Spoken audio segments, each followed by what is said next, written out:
Hello，L 嘅讀者大家好，我係 Anson Lo 羅漢庭。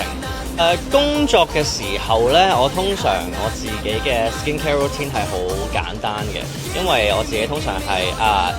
出門口就咁洗面啦，之後拍個爽膚水啦，咁我就出門口噶啦。咁其餘嘅複雜嘅 skincare routine 咧就交俾化妝師去做啦，咁就係一個妝前嘅一個 skincare 咁樣咯。咁但係如果我放假咧就犀利啦！放假咧我喺屋企係會用1個鐘嚟做 skincare 嘅，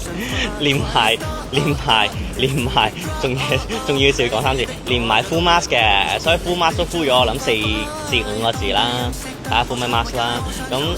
所以今次咧其實我自己覺得係十分之好嘅，因為咧我敷完 mask 之後咧，以往我用 Booster Pro 舊式版本嘅時候咧，我會用多少少時間。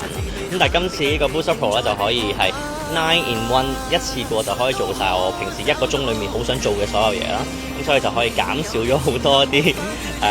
skincare 複雜嘅一啲 routine。Why not all？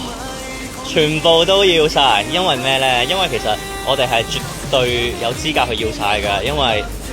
X2 就係呢個誕生就係可以令到你全部都要由頭晒啦，尤其是係因為佢有一個 dual 嘅 mode 啦，同埋佢有一個9 in 1嘅一個科技啦，咁所以就可以一次過可以做晒你頭先所講嘅任何嘅 skincare 嘅 effect 喺裏面啦。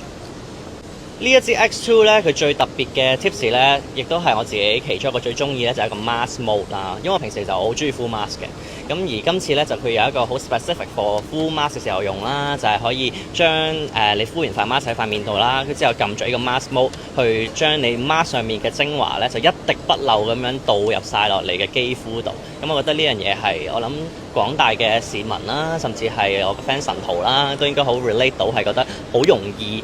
用之餘又好 effective 咯。好啦，下次再見，拜拜。